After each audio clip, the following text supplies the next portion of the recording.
I've been expecting you.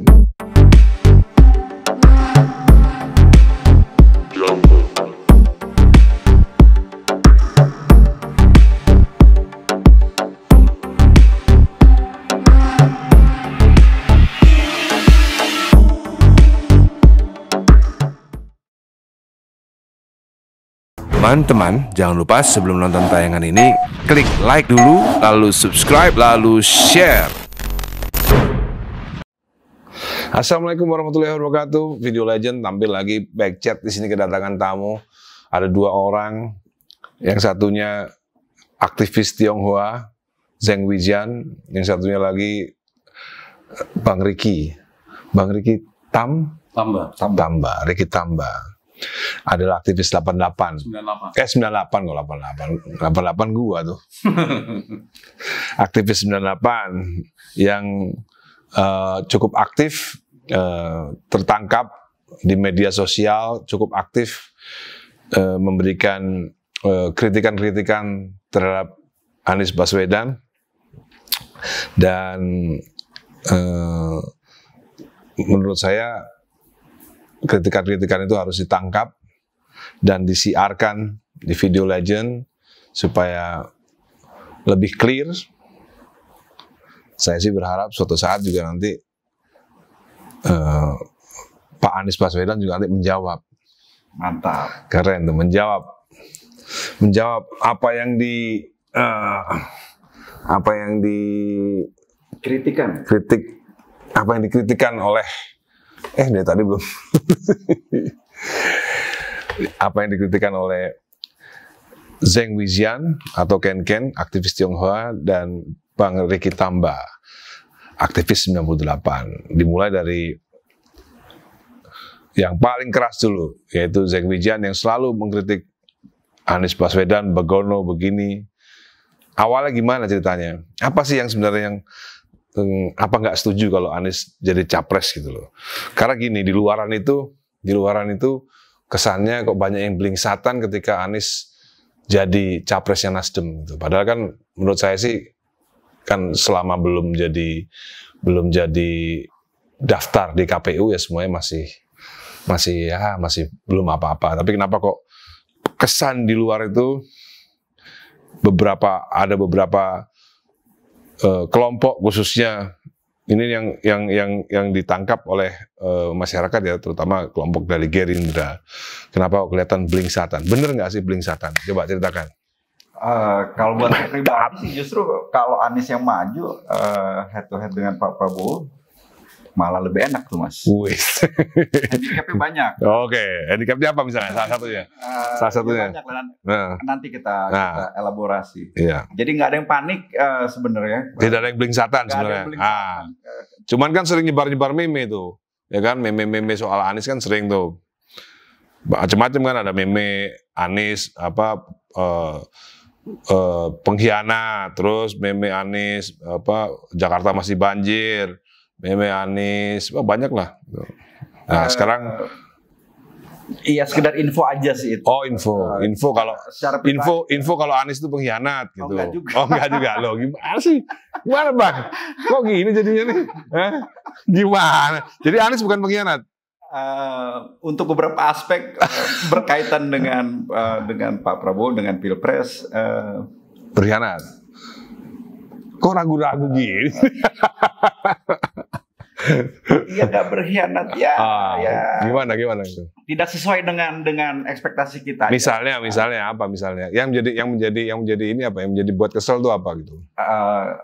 Nggak buat kesel juga secara pribadi. Kesel. Kita nggak ada masalah dengan Mas Anies. Oh, nggak ada. Apa? Yang pertama, waktu Pilpres 2019 DKI kalah loh.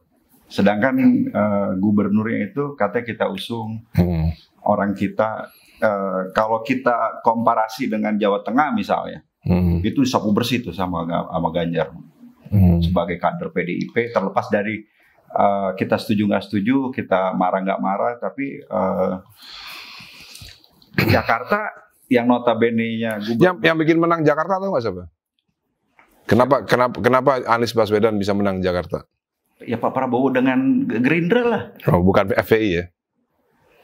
FPI juga. Nah, FPI juga. Waktu pilpres FPI ada nggak? Habib Rizik ada di sini nggak? Itu juga salah satu faktor loh. Salah satu faktor kekalahan. Karena Habib Rizik nggak ada di sini. Menurut saya ya. Jadi menurut saya oke lah, kecewa ya. Nomor satu tadi Iya. Gerindra kalah. Prabowo kalah di Jakarta. Terlepas dari tapi kan di mana-mana juga kalah. Iya, tapi kan gubernurnya orang kita gitu loh. Kita sudah berkuasa di Jakarta, ya kan? Nggak kecil loh pengorbanan Pak Prabowo dan kawan-kawan Gerindra untuk memenangkan Anies dan mengalahkan Ahok saat itu. Tapi bagi saya pribadi dan beberapa kawan, kita nggak ngerasa ada kontribusi dari Gubernur Anies terhadap Pilpres saat itu gitu loh. Itu aja. Kalau dia ada berkontribusi dan kita rasakan dia juga berjuang bersama kita, hasilnya kalah, kita nggak akan komen gitu. Ya, okay. Saya pribadi nggak akan komen. Pokoknya merasa tidak ada kontribusi ya. Yes. Ya kan? Tidak ada kontribusi. Padahal Anies Baswedan diusung oleh Gerindra gitu ya. Minimal ada take and give. Bukan take and give dan bukan cuma enggak dong, harus take and give dong. Harus dong.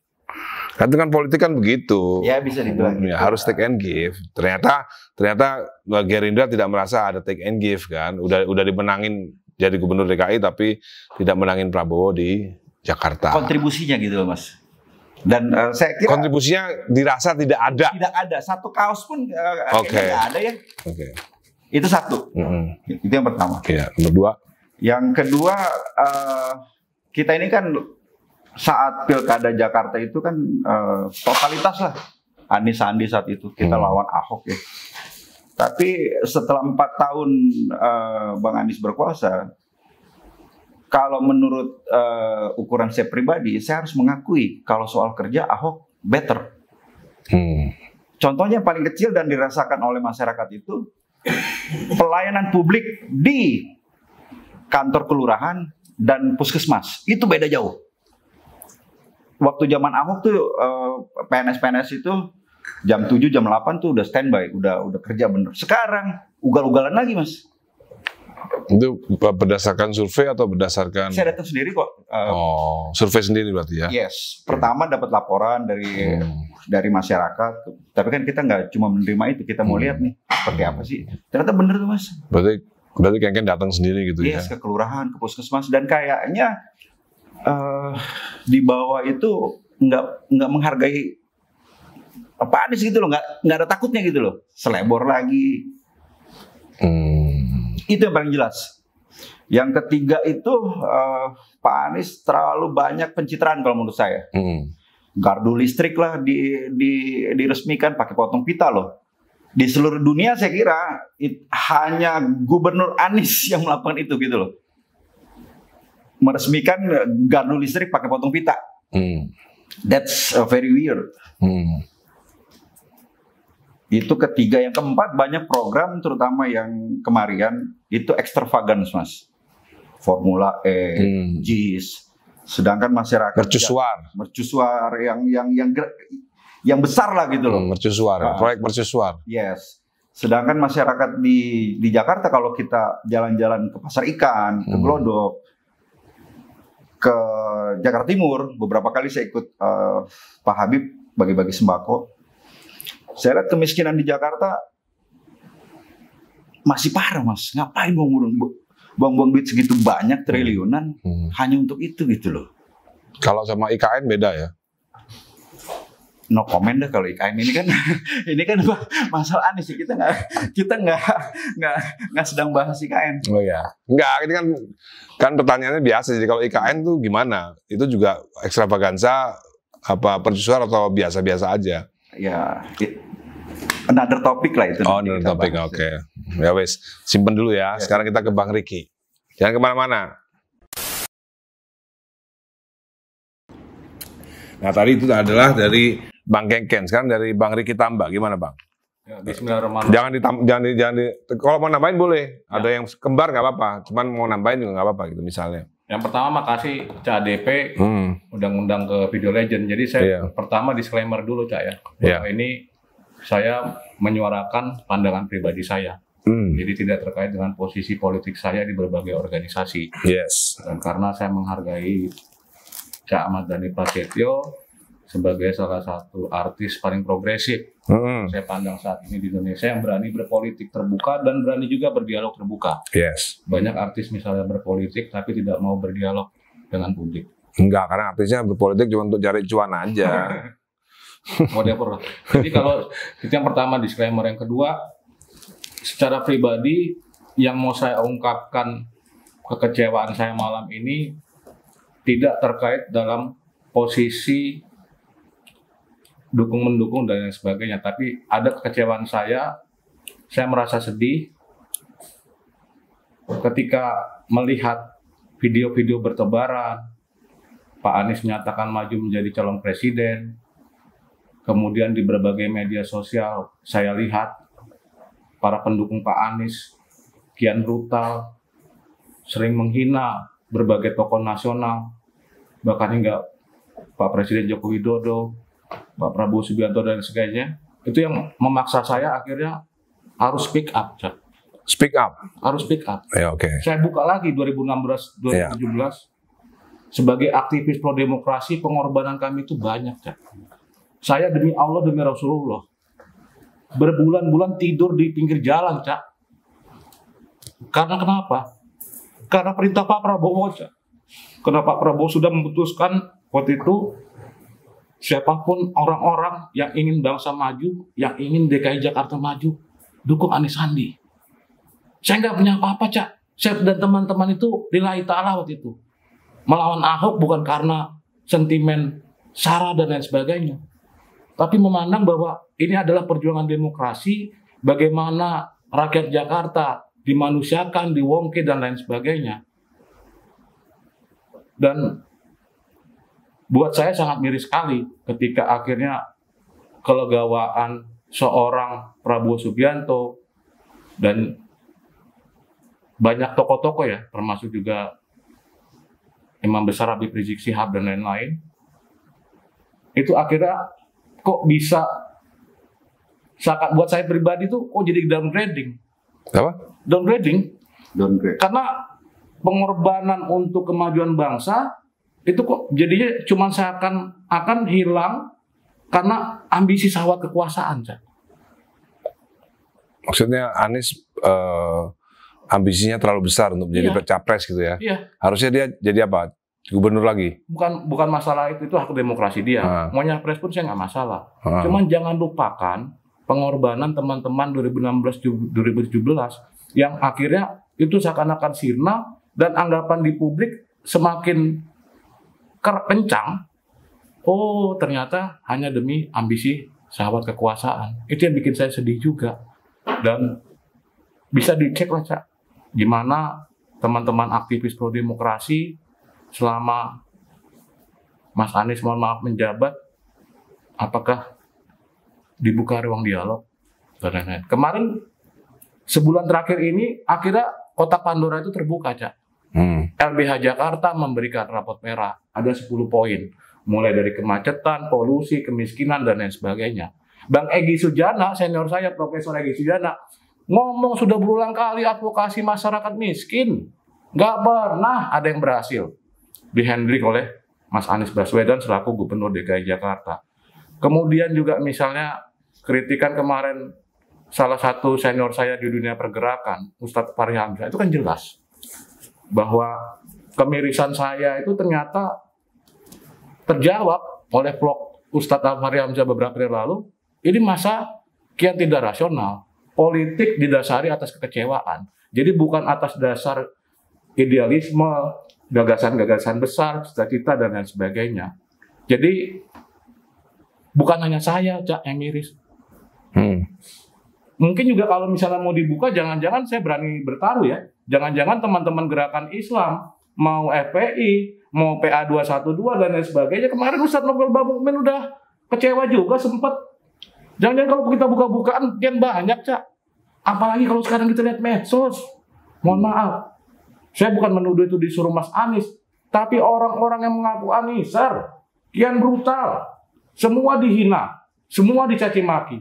Apa gini mau kita demokrasinya? Apa gini cara-cara Islam yang santun? Islam yang rahmatan lil alamin? Menurut saya enggak. Dan nggak tahu ya, saya juga mengajak deh. Kalaupun berkompetisi, ya dengan cara-cara sehat aja. Cara gimana sih, maksudnya gimana caranya? Cara-cara pemirsa kan nggak tahu caranya seperti apa gitu misalnya. Cara gimana? Yang cari cara-caranya apa gini caranya orang Islam gitu. Ya karena menjelek-jelekan di dalam kita. Jelek-jelekin siapa? Loh, Pak Prabowo dihina, Pak Jokowi dihina, siapapun pokoknya di luar tokoh yang didukungnya sebagai capres itu nonsense, nothing, bullshit. Ini kan menurut saya nggak sehat. Kalau kita mau bertarung gagasan, bertarung cita-cita, bertarung program, bertarung rasionalisasi. Ini enggak. Kok sampai, ya ampun, Pak Prabowo Subianto itu setahu saya sampai sekarang itu salah satu orang, kebetulan saya juga ada pengalaman pribadi dengan Pak Prabowo Subianto, itu orang yang nggak pernah orang susah datang ke dia itu ditolak, nggak pernah ada orang datang memohon pertolongan itu nggak Pak Prabowo bantu. Dan keluarga saya sendiri itu juga mengalami itu, Cak. Jadi saya tahu persis, walaupun Pak Prabowo tidak pernah mau diekspos kebaikan dia, kelegawan dia dan lain sebagainya, dan sudah banyak, Cak, ya. Bisa dicek, mungkin sudah ratusan atau ribuan tokoh di Indonesia itu besar karena uluran tangan Bapak Prabowo Subianto. Jadi ini pendapat saya pribadi, dan sekali lagi saya mengajak, mau Mas Anies Baswedan kek, mau Mas Ganjar Pranowo kek, mau siapapun, tolong kita bertarung dengan yang sehat. Saya jujur, saya pendukung Prabowo Subianto di capres besok, dan insya Allah Pak Prabowo akan menjadi presiden 2024, dan saya yakin Indonesia akan kian maju, kian adil, kian makmur, dan segala program yang positif di era Pak Jokowi, saya yakin Pak Prabowo akan lanjutkan. Itu, Cak, pandangan saya. Ada tambahan, Ken? Pasti ada lah. Dari yang Bang Ringki tambah tadi, ada yang kurang nggak? Ada yang mungkin ada yang kalau menurut saya. Udah sempurna. Sempurna lah. Pak Prabowo itu sebenarnya orang yang sangat baik, yang ya, patutlah kita dukung lah. Mestinya Bang Anies sebelum ke Nasdem mestinya kolonwon dulu ya, konsultasi dulu atau gimana gitu. Ada omongan lah gitu kan, walau gimana pun kan Pak Prabowo orang tua yang juga kemarin punya jasa untuk Pak Anies. Kok main begitu aja gitu kan. Kita yang ngelihatnya ya gimana ya, kok begini gitu loh. Sedangkan panutan kita kan ketua umum Pak Prabowo gitu loh. Jadi belum ada omongan, yakin belum ada omongan?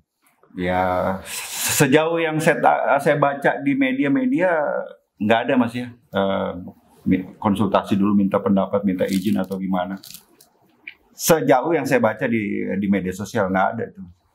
Sedangkan waktu itu Pak Anies kan baru dipecat oleh Pak Jokowi. Ya, istilahnya diturunin di tengah jalan gitu loh. Dari bis lontang-lantung.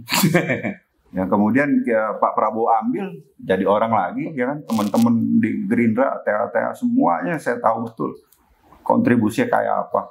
Keluar duit sendiri, keluar tenaga, ya kan. Nggak pernah sedikit pun kita minta budget gitu kan. Gua sama kawan-kawan nggak punya duit loh, kan. Itu bantu Anies. Demi Allah, demi Rasulullah. Sampai rela di pinggir jalan tiap berbulan-bulan tidur. Yes. Ya kalau soal dukung Anies mah aku yang paling di penjara kan gara-gara dukung Anies. Betul. Nah, kalau Mas Dhani kan orangnya lebih legowo gitu kan, jiwanya besar. Tapi kan kita sebagai adiknya Mas Dhani kan nggak terima juga digituin, apalagi ketua umum gitu kan.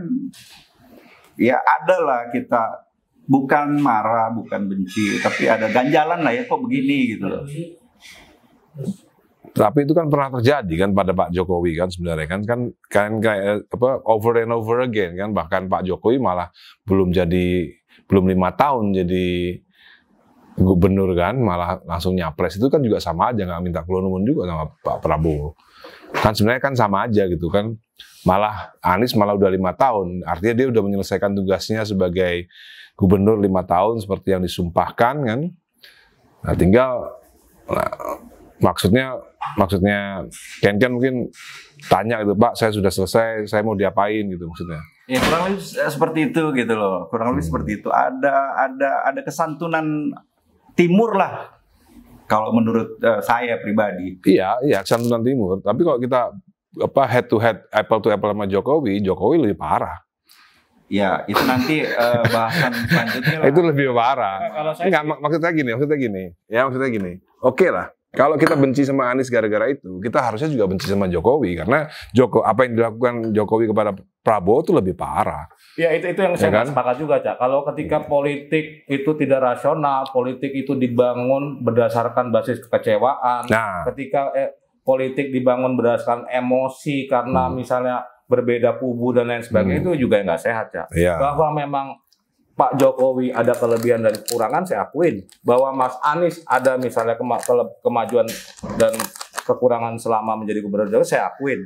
Tapi bahwa ke depan, kalau saya lebih stressingnya itu, bagaimana persoalan etika politik, etika berdemokrasi, sampai hal teknis, bagaimana bertemu gagasan dan lain sebagainya, itu yang lebih diutamakan. Iya, maksudnya gini, kalau kita anggap Anies Baswedan tidak beretika, menurut saya Jokowi lebih tidak beretika ketika mengingat kasus 2014. Oh iya, ya kan? Tadi saya bilang jangan. Enggak, saya cuma butuh itu aja, berarti sama. Jangan kita bangun politik ini ke depan. Iya, makanya dari basis itu. Kekecewaan. Iya, jangan.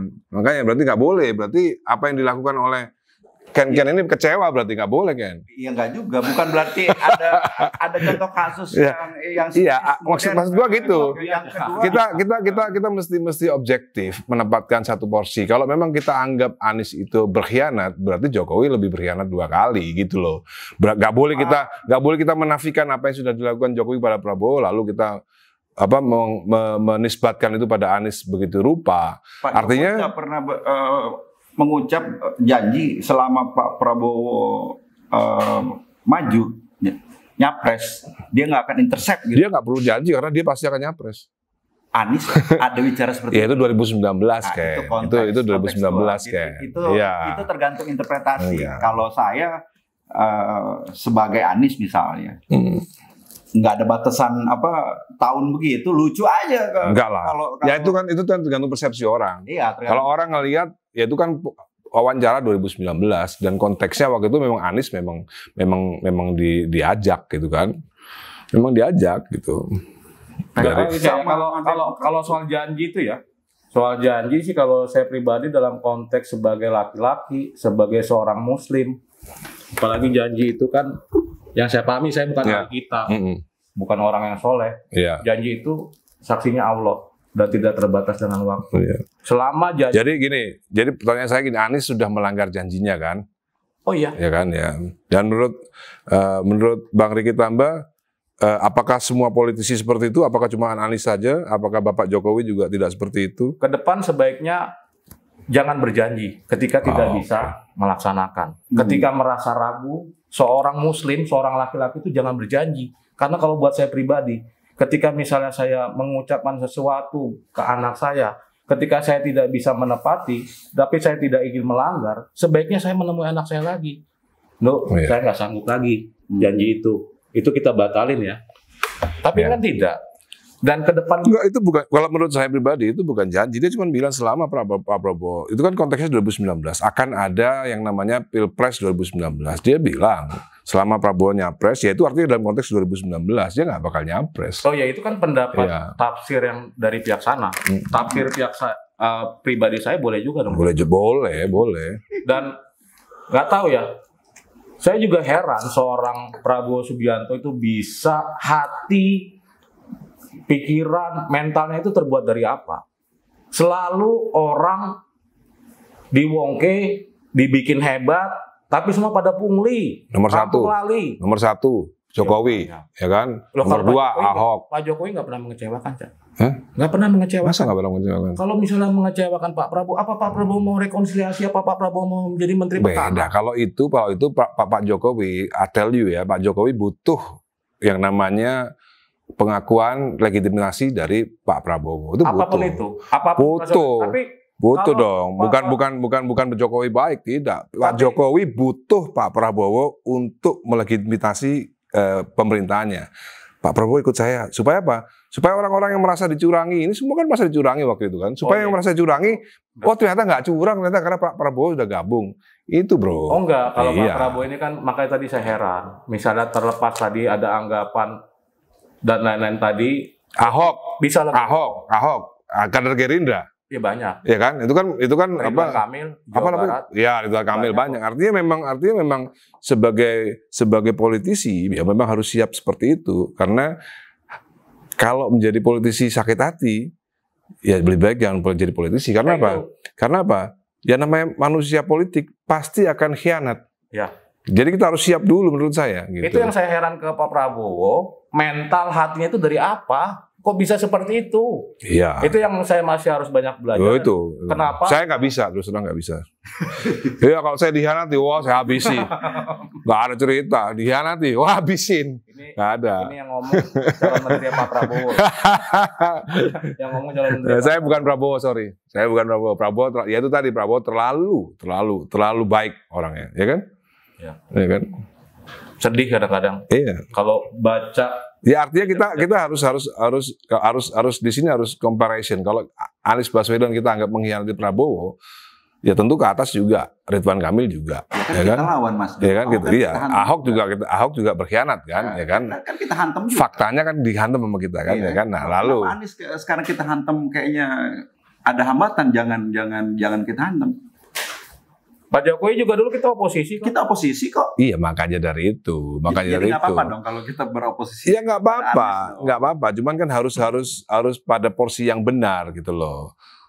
Ngerti ya? Karena kita sulit menghantam Anies. Kenapa? Karena Anies menjalankan sumpahnya 5 tahun. Iya bukan. Iya kan? Kalau Jokowi kan enggak. Jokowi kan 2 tahun jadi presiden langsung 2 tahun jadi gubernur langsung nyapres, ya kan? Itu beda menurut saya beda. Ya sebenarnya 2019 juga motif ke situ sih sebenarnya ada, cuma kan nggak ada yang nawarin waktu itu. Ditawarin calon wakil presiden dia nggak mau. Ditawarin ya? Ada lah. Iya ditawarin kan? Ditawarin. Kan? Kenapa nggak mau? Dia mau jadi presiden. Berarti udah lama sebenarnya. Kalau saat itu 2019. Ya, maksud saya gini. Pertanyaan sekarang ya, pertanyaan yang buat kita semua. Salah nggak sih Anies Baswedan nyapres 2024 itu salah nggak? Nggak salah. Nggak salah kan? Sebagai apa? Dia sebagai. Kalau Jokowi nyapres 2014 dia salah karena dia sumpahnya dia adalah menjadi gubernur 5 tahun. Itu yang menjadi perbedaan. Itu. Dalam konteks ketatanegaraan nggak ada yang salah, Cak. Bahwa misalnya Anies pun misalnya 2019 mau nyapres atau tadi isu dari cawapres, ada yang nawarin, nggak masalah karena ketatanegaraan sudah menyediakan prosedurnya kok. Kalau Anies ya cuma menyalahi sumpah aja. Oh iya. Cuma menyalahi sumpah aja. Artinya ya kan? hak dia. Ya menyalahi sumpah kan orang boleh aja melanggar hukum, melanggar etika boleh saja. Tapi kan ada hukum-hukum yang dilanggar kan. Sumpah kan 5 tahun ya menjadi gubernur kan bersumpah. Ya, itu kecuali kan dia nggak mau bersumpah. Satu variabel ya. Tujuan kita untuk mendukung Anies di Pilpres 2024 itu kan banyak variabel yang lain, Mas. Yang tadi 4 poin itu kan lebih objektif ya. Ya maksud saya gini. Anies itu udah menjalani gubernur selesai dia. Sekarang bahkan berapa hari lagi sudah nggak jadi gubernur kan 5 tahun. Nggak ada prestasi Mas. 5 tahun cuma bangun satu puskesmas gimana? Masjid nggak pernah dibangun sama dia. Puskesmas selama 5 tahun cuma 1 Mas. Nggak ada prestasi kok menurut saya. Word itu apa? Nggak dirasakan langsung oleh masyarakat kok. Kalau Jokowi ada prestasinya ya waktu jadi gubernur. Banyak perubahan loh. Banyak perubahan. Anies naturalisasi aja nggak dikerjakan. Yang banjir itu ya? Iya, yang Kali Ciliwung normalisasi entah apa istilahnya kayak gitu nggak pernah dilakukan, Mas. Jadi kalau menurut Bang Riki tambah, bentar.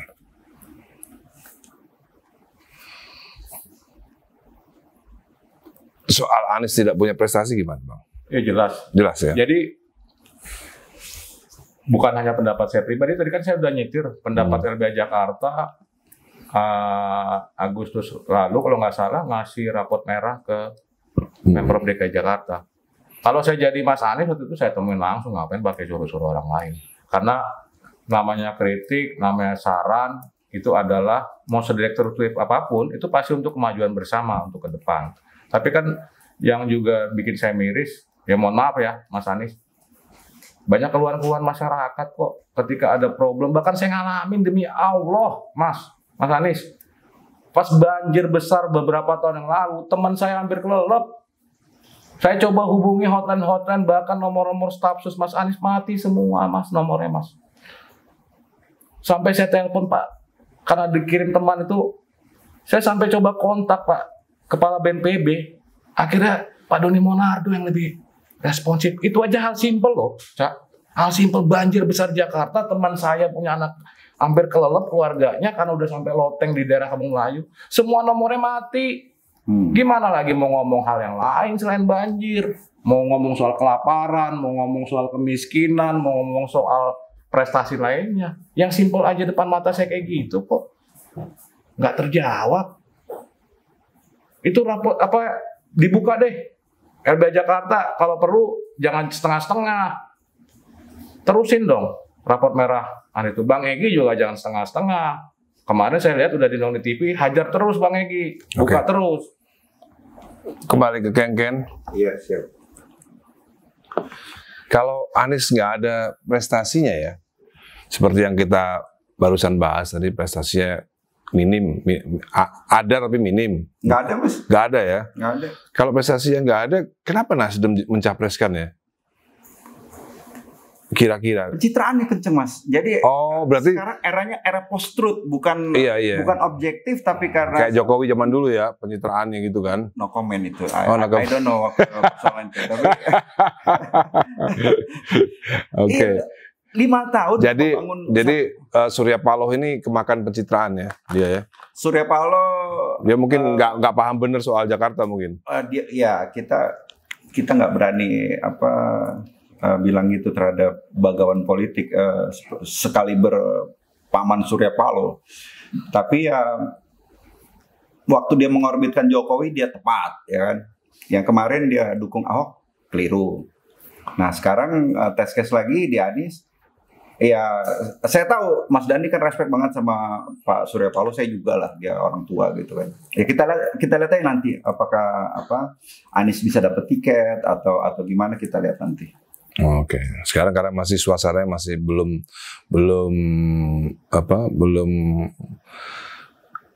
injury time ya. Masih panjang. Ya, masih panjang. Yang namanya tiket belum tuh dapat juga ya kan. Tapi ada satu hal Mas ya. Yes, siap.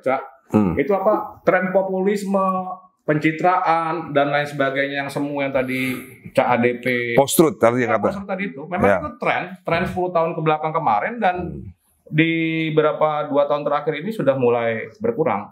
Jadi yang namanya Trump, yang namanya Macron dan lain sebagainya, bahkan Putin pun kan terdesak, itu memang yang mengandalkan populisme.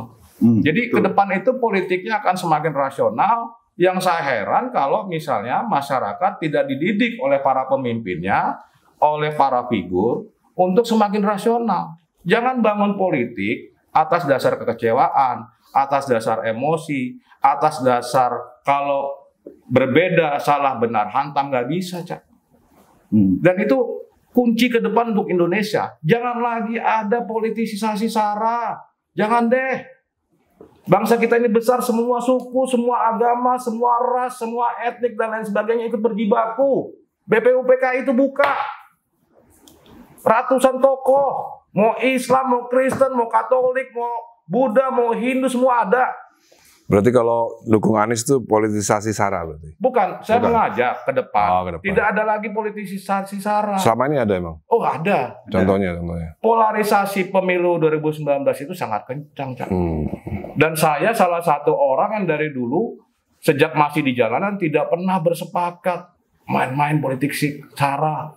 Menyebarkan hoax, bully, sekarang ngomong kering, dan lain sebagainya. Saya nggak sepakat. Iya itu kan buzzer kan, itu kan buzzer ya. Sekarang gini, kalau ngomong misalnya capres A terbaik karena Muslim. Loh, emang capres yang lain nggak Muslim? Emang yang sholat cuma capresnya? Emang saya nggak sholat? Jadi saya dibilang kafir karena mendukung Pak Prabowo. Terus emang saya nggak puasa, mendukung Prabowo jadi salah. Walaupun saya puasa juga tetap salah. Yang bilang itu siapa yang bilang? Loh, itu udah ada image di luar seperti itu dari 2019, Cak. Kalau kita dukung Prabowo berarti kita kafir. Enggak, sekarang ini udah mulai.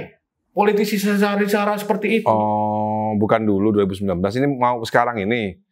Padahal 2024. Iya, seruan-seruan Pak Prabowo. Karena ini kan dampaknya turunan dari bipolar politisasi di 2019. Cak. Segregasinya itu sangat keras. Tapi kalau para pemimpinnya, para figurnya masih melestarikan ini, jangan heran. Pemimpin itu siapa? Siapa kira-kira? Ya semuanya nyapres.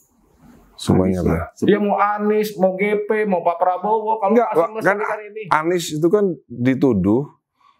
kan dituduh oleh PSI itu kan politik identitas, gubernur mayit, gubernur ayat, ya kan? Tapi kan kita sendiri tahu itu bukan perintah dari Anies Baswedan. Waktu itu kita kan dukung Anies kan, ya kan?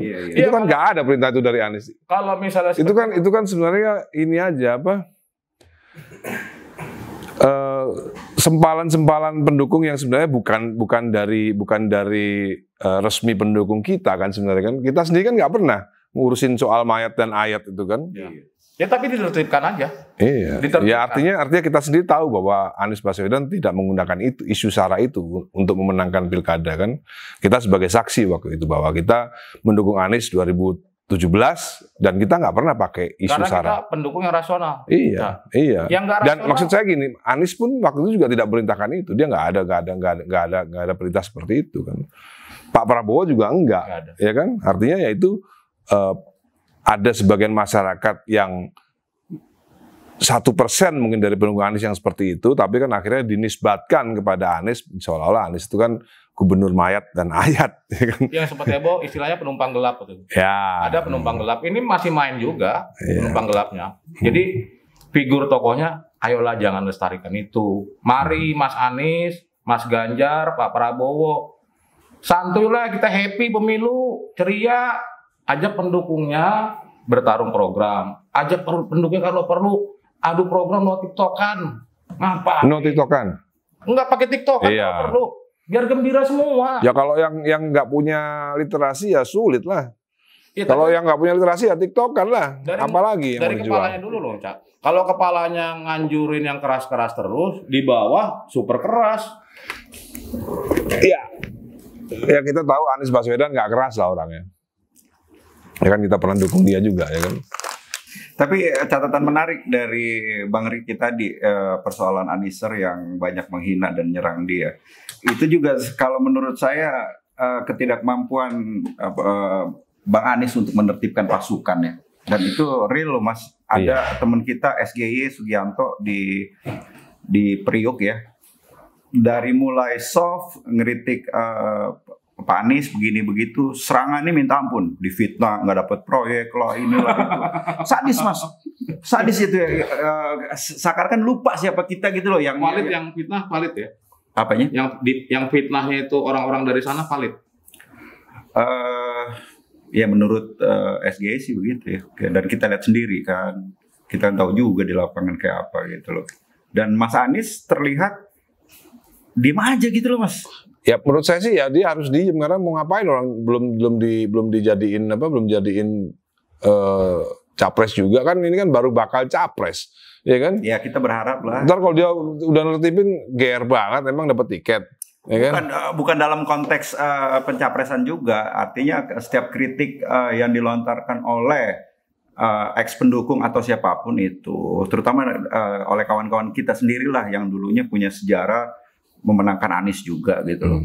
Itu perlakuannya serangan balik itu luar biasa dan itu gila kalau menurut saya. Brutal sekali Mas gitu loh. Itu jadi handicap Mas Anies juga karena para pendukung ini kalau menurut saya. Oke, malam semakin larut. Kayaknya intinya Anies tidak berprestasi ya intinya ya. Yes. Ya kan, Anies tidak berprestasi. Intinya harusnya minta restu dulu ya Prabowo harusnya ya. ya ngomong dulu lah gitu kan. Oh iya, oke. Dan kalau saya pribadi yakin. Apa itu? Yakin gimana? Ya Mas Anies gak bakal bisa ngalahin Pak Prabowo. Kalau dapat dapat tiket ya kan? CADP infonya pasti lebih paling daripada saya. Enggak lah. Yang namanya politik itu tetap saya percaya namanya politik itu injury time. Selama belum ada tiket dari KPU ya kita masih berdiskusi ini aja lah, Ya, awang-awang. Nggak bakal. Huh? Nggak bakal. Anies menang dari Pak Prabowo. Lu kalau duet head to head, ya kan? 2 calon mau 4 calon ujungnya juga kemungkinan ke situ. Ya maksudnya kalau Anies dapat tiket, Prabowo dapat tiket, Anies nggak bakal menang dari Prabowo gitu kan? Pasti. Iya. Saya yakin Oke. Insya Allah dan Indonesia akan lebih maju, lebih adil, lebih makmur kalau di tangan Pak Prabowo. Karena Iya. Prabowo yang paling legowo, Prabowo paling ikhlas, Prabowo paling ngerti penderitaan rakyat, Prabowo paling paham pemerintahan karena dari tahun 70-an sudah jadi tentara, Prabowo yang paling terbukti menjadikan banyak orang menjadi tokoh di berbagai pelosok Nusantara. Kurang apa lagi seorang Prabowo? Jadi saya bingung kalau misalnya ada yang masih ngaku-ngaku lebih hebat dari Pak Prabowo, Kurang ajar. delusi. Oke. Itu yang dari saya, Cak. Oke. Makanya udah diundang, Cak. Ya, selamat malam. Pro dan kontra selalu ada. Sampai ketemu lagi di Backchat Video Legend. Mudah-mudahan bisa mengundang Pak Anies Baswedan untuk menjawab 2 orang yang datang malam ini. Seru nih.